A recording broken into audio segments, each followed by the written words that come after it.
Let's do an exercise.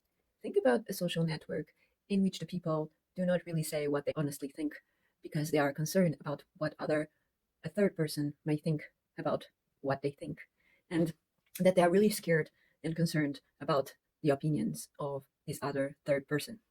Do you recognize any of the social networks that you use having this specific characteristic?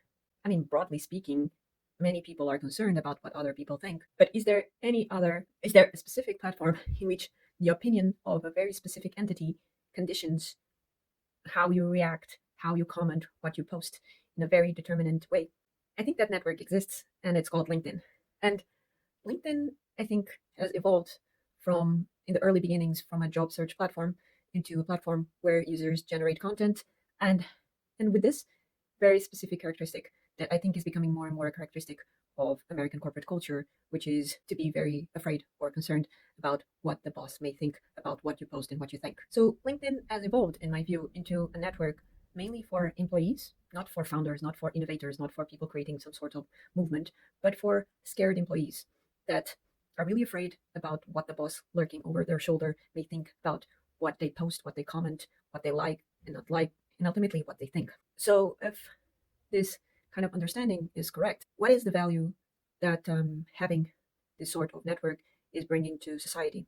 Of course, it still has its job searching functionality. Of course, some inspiring ideas still circulate. Of course, you can still find inspiring people to follow. But if it's accurate that one of the defining characteristics of this network is that it is made for scared employees that are afraid of the boss lurking over their shoulder, I think we can agree that no really earth-shattering idea that really breaks the status quo will thrive in this platform. So in a way, the ideas that you see circulating in this platform that seem revolutionary, they are not really that revolutionary because they have been vetted by the status quo. So going back to my analogy, if the scared employee felt it was safe enough to kind of like or comment on that idea, it's because it was not threatening enough for the status quo or for their boss.